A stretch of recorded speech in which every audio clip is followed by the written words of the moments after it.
الحمد لله رب العالمين، والصلاة والسلام على سيد الأنبياء والمرسلين وعلى آله وصحبه أجمعين. أما بعد، فأعوذ بالله من الشيطان الرجيم. بسم الله الرحمن الرحيم.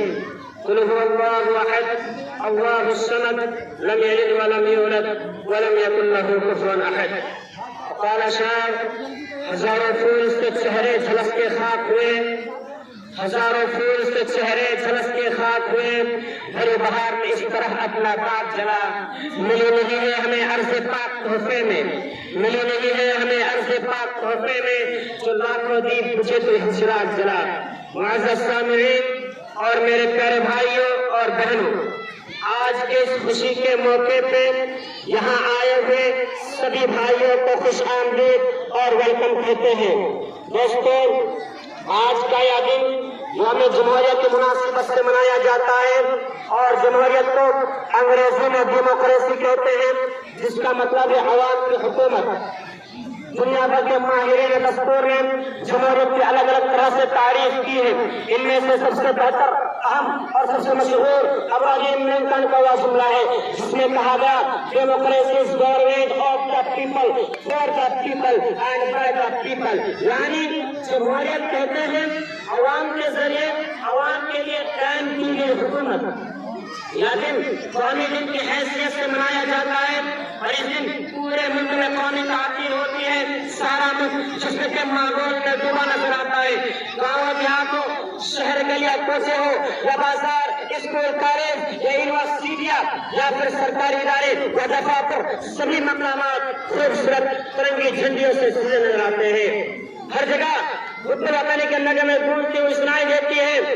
آج کا دن ہر ہندوستانی کا دل خطبہ وطنی کے جذبے سے لبریز دکھائی دیتا ہے. میرے دوستو، اس دن آخر ایسی کون سی خصوصیت ہے جس کی بنا پر سارا ملک ایک ہی رنگ برنگا نظر آتا ہے؟ میرے دوستو، آج سے 73 سال قبل جب ہمارا ملک انگریزوں کے کم و بیش 250 سالانہ ظالمانہ و غاصبانہ تسلط سے آزاد ہوا، ہمارے ملک کے لیڈران نے سب سے پہلے اس ملک کی بات دور کو اپنے ہاتھ میں لیا.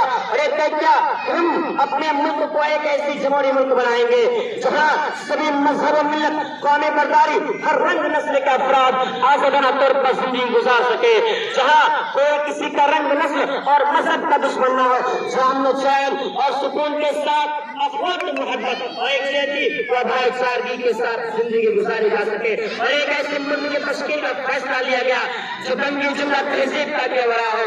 آج اس ملک کے جمہوری دستور کے لیے آج سے 73 سال پہلے، یعنی آزادی ہند کے بعد، ہندوستان کے نامور اہل علم سیاستدانوں کی 12 رکنی آئین ساز کمیٹی بنائی گئی. ڈاکٹر بھیم راؤ امبیڈکر یعنی بابا صاحب امبیڈکر کی قیادت میں اس کمیٹی نے 2 سال 11 ماہ 18 دن کی مدت پر 26 نومبر سن 1949 عیسوی کو دستور ہند کا مسودہ تیار کر کے پیش کیا.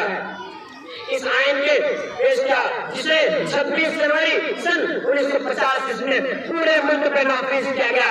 اس آئین کے نافذ ہونے کے بعد سے ہندوستان کا ہر ناگرک برابر حق رکھتا ہے، چاہے ہندو ہو یا مسلم، سکھ ہو یا عیسائی، دلت ہو یا آدیواسی، سب اس دیش کے شہری ہیں. سب کو اس دیش میں رہنے کی مکمل آزادی ہے. چاہے RSS اور BJP والے ہمیں شہر مانے یا نہ مانے، چاہے سیاست پارٹیاں ہمیں وفادار مانے یا نہ مانے، ہم وفادار تھے، وفادار ہیں اور ہمیشہ وفادار رہیں گے. ہم ہندوستانی تھے، ہندوستانی ہیں اور ہمیشہ ہندوستانی رہیں گے. انشاءاللہ ہندوستان زندہ باد، سنویدھان زندہ باد. السلام علیکم ورحمۃ اللہ وبرکاتہ.